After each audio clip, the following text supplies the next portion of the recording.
Hello दोस्तों, आप सबका स्वागत है मेरे UGC net JRF Hindi YouTube channel में। तो आज हम विद्यापति के विषय में चर्चा करेंगे।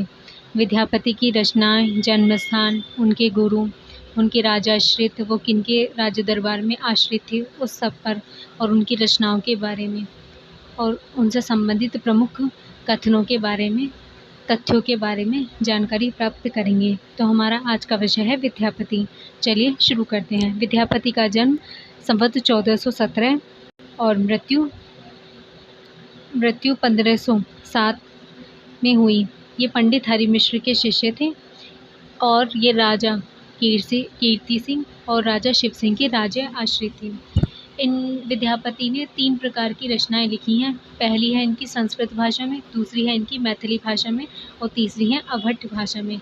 विद्यापति की संस्कृत भाषा की जो रचनाएं हैं वो हैं शैव सर्वस्व सार, गंगा वाक्यावली, दुर्गा भक्ति तरंगिणी, भू परिक्रमा, दान वाक्यावली, पुरुष परीक्षा, विभाग सार, लिखनावली, गया, पतलक, वर्ण, कृत्य। माफ़ कीजिएगा दोस्तों, इसमें कुछ रचनाएं मैं शामिल नहीं कर पाई हूँ, लेकिन मैंने आपको ये बता दी हैं इनकी महत्वपूर्ण रचनाएं हैं जो कि संस्कृत में हैं। उसके बाद इनकी अभट्ट भाषा में है जो कीर्तिलता है और कीर्ति पताका है। इनकी मैथिली भाषा में है पदावली और गोरक्ष विजय नाटक। मैथिली भाषा में इनकी 2 ही रचनाएं हैं और मैथिली भाषा की जो पदावली है, विद्यापति की पदावली ही उनकी प्रसिद्धि का प्रमुख कारण है। विद्यापति को अन्य विभिन्न नामों से जाना जाता है, जैसे विद्यापति को मैथिल कोकिल कहते हैं, अभिनव जयदेव, कवि शेखर, कवि कंठहार, कवि रंजन, खेलन कवि, दशावधान, पंचानन इत्यादि उपाधियों से विभूषित किया गया है। अब हम विद्यापति की जो पदावली है वो अत्यंत प्रसिद्ध है। यह एक भक्तिपरक रचना है। यह श्रृंगारिक इसे लेकर बहुत ज़्यादा विवाद हुआ। कुछ लेखकों ने, कुछ कवियों ने इसे भक्ति पदावली को भक्ति रचना माना, किसी ने श्रृंगारी माना। आचार्य रामचंद्र शुक्ल ने विद्यापति की पदावली को एक श्रृंगारिक रचना माना है। फिर इसी से विद्यापति के संबंध में ये असमंजस पड़ गई कि विद्यापति किस प्रकार के कवि हैं। सबके समक्ष ये सब सवाल उठा, तो सब विद्यापति भक्त कवि हैं या श्रृंगारिक कवि हैं या रहस्यवादी कवि हैं, तो इसे मानने वाले विद्वान अलग अलग हैं। जैसे विद्यापति को श्रृंगारी कवि किस किस ने माना है, ये अक्सर परीक्षा में पूछा जाता है। तो रामचंद्र शुक्ल ने विद्यापति को श्रृंगारी कवि माना, सुभद्रा जहाँ ने श्रृंगारिक माना, रामकुमार वर्मा ने श्रृंगारी माना, रामवृक्ष बेनीपुरी ने श्रृंगारी माना, हरप्रसाद शास्त्री ने श्रृंगारी माना। फिर वहीं दूसरी तरफ भक्त किसने माना है, तो वो बाबू ब्रजनंदन सहाय ने माना है, श्याम सुंदर दास ने माना है और हजारी प्रसाद द्विवेदी ने माना है। ये हजारी प्रसाद द्विवेदी और श्याम सुंदर दास अति महत्वपूर्ण है विद्यापति को भक्त कवि मानने वालों में। और रहस्यवादी जॉर्ज ग्रियर्सन, नामेंद्र नाथ गुप्त और जनार्दन मिश्र। इसमें जॉर्ज ग्रियर्सन अति महत्वपूर्ण है। विद्यापति शैव संप्रदाय से थे और इन्हें हिंदी में कृष्ण गीति परंपरा का प्रवर्तक माना जाता है। और हरप्रसाद शास्त्री ने ही इन्हें पंचदेवोपासक की उपाधि दी थी।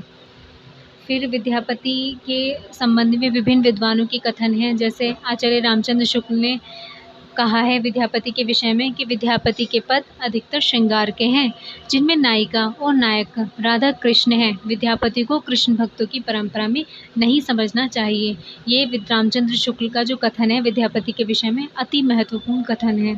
फिर बच्चन सिंह का एक कथन है विद्यापति को जातीय कवि। बच्चन सिंह का एक कथन है विद्यापति के संबंध में जाते कवि।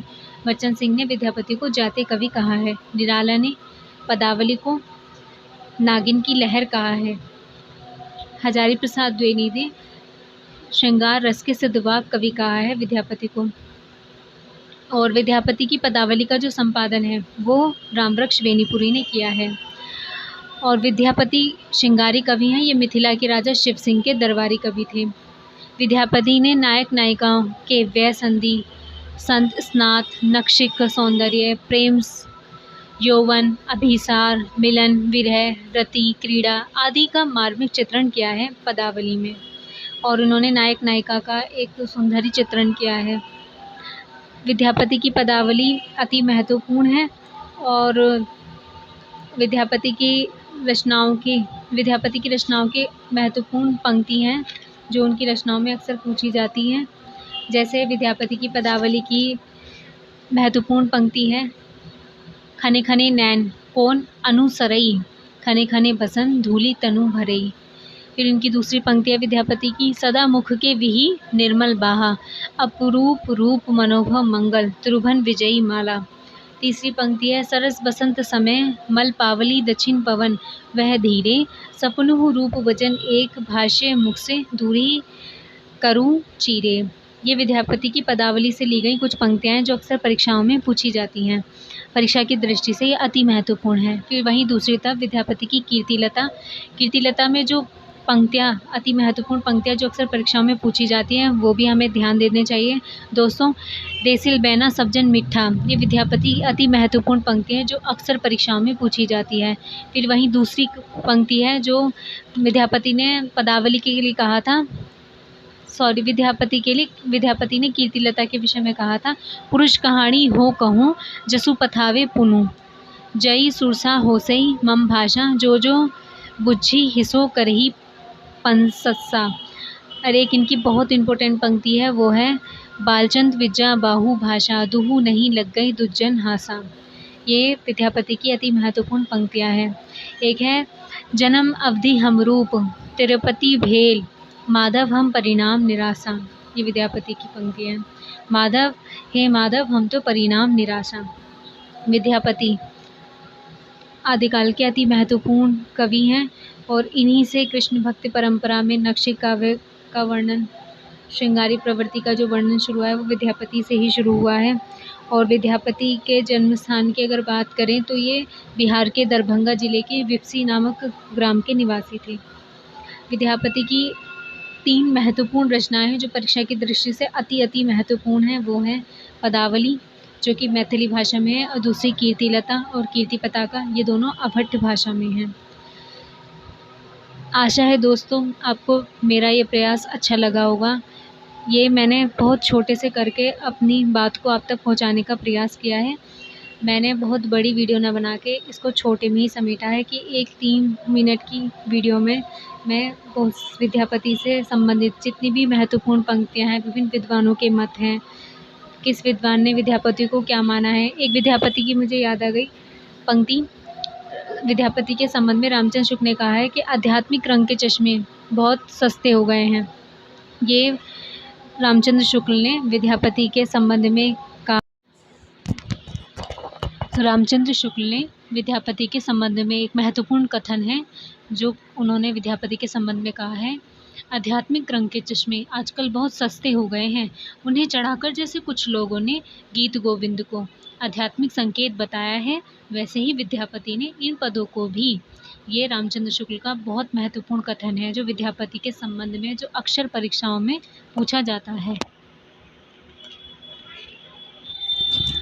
आपको मेरा ये प्रयास अच्छा लगा हो तो दोस्तों प्लीज़ मेरे चैनल को सब्सक्राइब करें, मेरे वीडियोस को शेयर करें, लाइक करें और चैनल को ज़रूर से सब्सक्राइब करें ताकि मेरी आने वाली वीडियो आपको पहले मिल सके। यूँ तो यूट्यूब पर बहुत चैनल्स हैं जो हिंदी की परीक्षाओं की तैयारी करा रहे हैं, लेकिन मैं सिर्फ निस्वार्थ भाव से सेवा करना चाहती हूँ। मेरा उद्देश्य है कि हर किसी के पास एक अच्छा ज्ञान पहुँच सके और मुझसे जो गलतियाँ हुई हों कृपया करके उन्हें माफ़ कीजिएगा दोस्तों, जो भी मुझसे गलतियाँ हुई हों, और उन्हें आप एक बार सही कर लीजिएगा अगर मुझसे जाने में कोई गलती रही हो। आपका बहुत बहुत धन्यवाद।